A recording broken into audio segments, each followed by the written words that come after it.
Here's what we got on tap for today's show. A bit of a Super Bowl recap, what the Chiefs win means for the Broncos. Plus, could we see a Courtland Sutton trade? We're going to talk about that, along with Gronk potentially coming to Denver. Sean Payton doing some more recruiting. We'll look at that. And also, the news on Rex Ryan interviewing for the defensive coordinator job. All that coming up and more on today's Broncos Breakdown with your host, Matthew Peterson. But let's start with the Super Bowl recap here, as Kansas City has one another with Andy Reid and Patrick Mahomes. A couple quick things I want to get out there. Unpopular opinion, and I know that, but I'm going to call it how I see it. I think that was a good call at the end there. It was a hold on James Bradbury. I don't think it's even 50-50. I think it's pretty black and white. And if it's black and white, you got to make the call. Even if that means we don't get an all-time ending, the officials are there to be robots, more or less, right? And if a robot was there, they would say that's a hold. So for that reason, I don't have much of an issue with the call. It's a bummer, right? Would have been an awesome ending, potentially. Would like to have seen the Eagles win, no doubt about it. But looking at the Super Bowl from a Broncos lens, I hate to have some loser talk here, but I don't see a way to slay this dragon until Andy Reid retires. Until you break up Mahomes and Reid, because Mahomes is going to be there for at least another 10 years, most likely. So I'm hoping Andy Reid has one hell of a cheeseburger and decides, I've won it all. I've won 2 Super Bowls. What more do I have to go get out and capture? And Matt Nagy takes over, and he kind of just brings him down to a beatable level. The priority number one for Sean Payton, as he is in his first day as the Denver Broncos head coach now, with his obligations to Fox over with, has to be find a way to beat the Chiefs. I wish that was a bigger priority for Hackett early on, because that's the stuff that gets the fans behind you. And Sean Payton has to find a way to build a defense to slow down the Chiefs. Because them being better this year without Tyreek Hill is not fair. It's just not fair. So Payton and the rest of the AFC West have to find a way to dismantle the slaughterhouse that the Chiefs have made for their division opponents, because Mahomes is still yet to lose on the road in the division. Hopefully that changes at Mile High this year. All right, let's talk about Courtland Sutton, though. So, the trade rumors surrounding Sutton have been popping up all offseason long. I haven't talked about this subject, really, but now it's starting to get too loud to ignore. Now, Sutton has not gone over 1,000 yards since that breakout 2019 season. And it was a bummer because he had the ACL injury the following year, but the last 2 years have been underwhelming. And it's fair to say Denver could be looking to get some draft picks back after the Russell Wilson and Sean Payton trade. Now, what I have here is Courtland Sutton's stats before his contract extension on the left and after his contract extension on the right. Remember, he got that extension in November of 2021. He's played 22 games under it so far and has caught 2 touchdowns.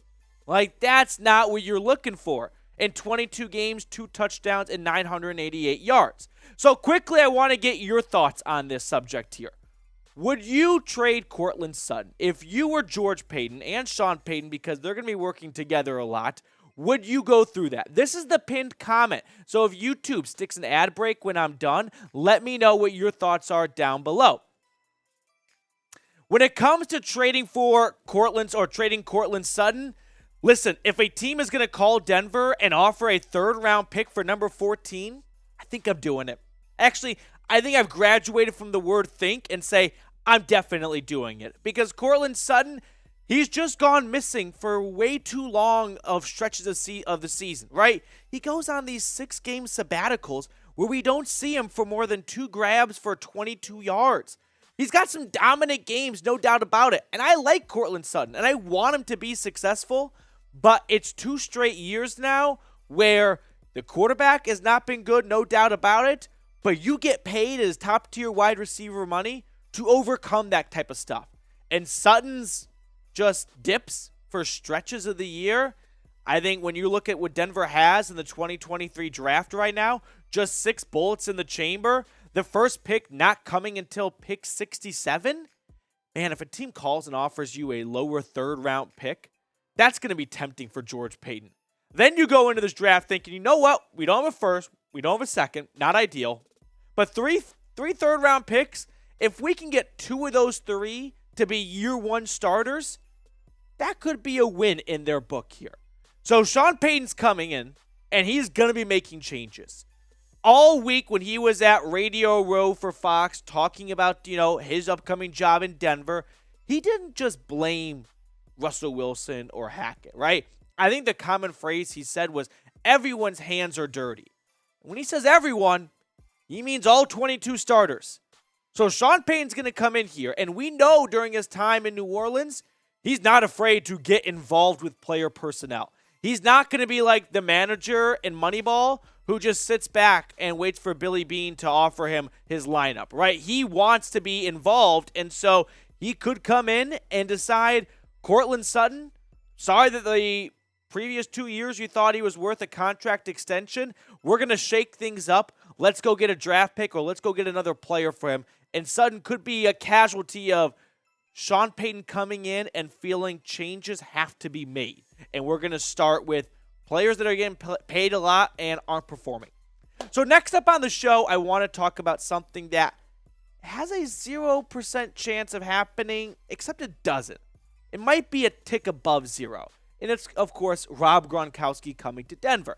And I'll explain why I think it's not a 0% chance in just a second. But the offseason is officially here now with all 32 teams in offseason mode. And this is the #1 Broncos YouTube channel for the 2023 NFL offseason. Help us reach our next milestone, 12,500 subscribers, by clicking onto that sub button and getting yourself locked in on the best free Broncos YouTube content out there.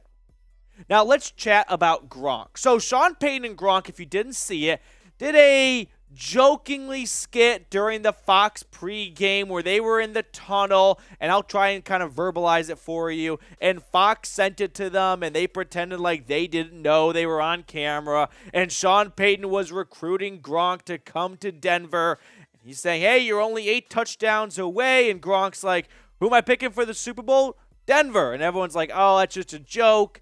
Yeah, I'm 98% sure this is a joke. But you want to know where that 2% comes from? It's not milk. It comes from Sean Payton wearing an orange tie and then saying in his press conference when he got introduced as the Denver Broncos head coach, yeah, I wore that orange tie as a sign of where I was going.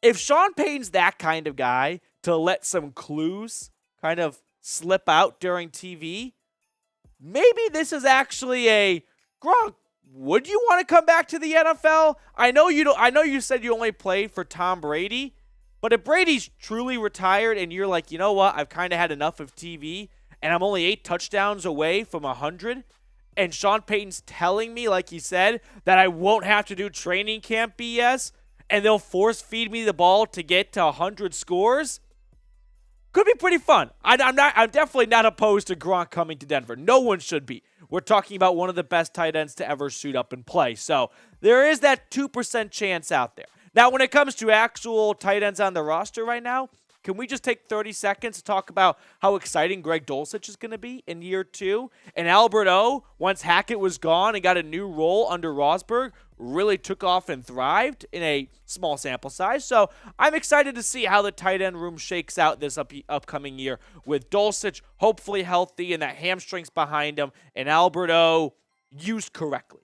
Now, some news to hit on here. Jay Glazer tweeted out over the weekend, and I did a short about this, but we'll kind of hash it out even more, saying a little Sunday morning scoop. Is that scoopage? I think it's scoopage.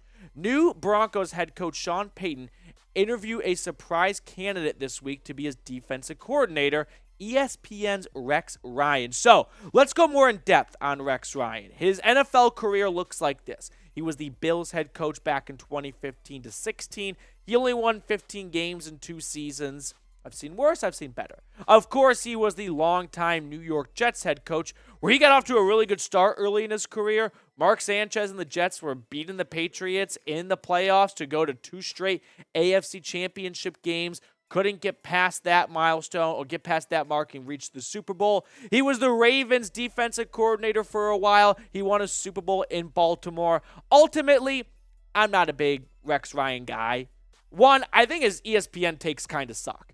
So if you can't really do it for me when you're on TV, oh, that sounded weird, bonk. If you can't really get it done when you're an analyst on TV and you get to sit up there and make takes and, hey, you got the luxury of, being a quarterback couch, a couch quarterback, but you actually have been an NFL head coach before. If you're not getting it done there, I don't really think you should be the one making the calls.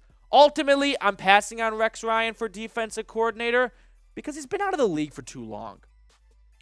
Everyone was raving about Tony Romo when he took over on CBS as the color commentator.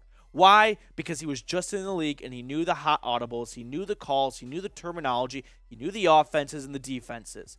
Now, everyone is out on Tony Romo. Why? Because he's been out of the league for a little bit and he doesn't have those magician-type calls and predictions where he knows what's coming because he's seen this before when he played.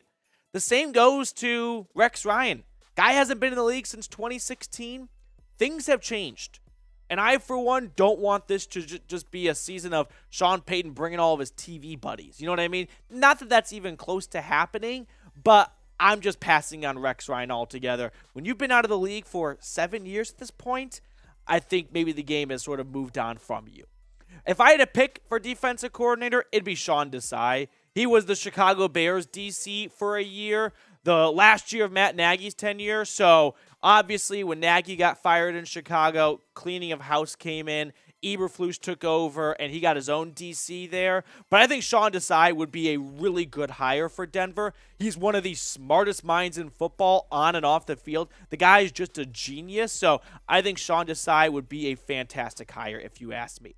I appreciate everyone for tuning into today's show, making us a part of your day. We'll sign off, and we'll see you guys all off season long as you're subscribed for the best Broncos news and rumors coverage.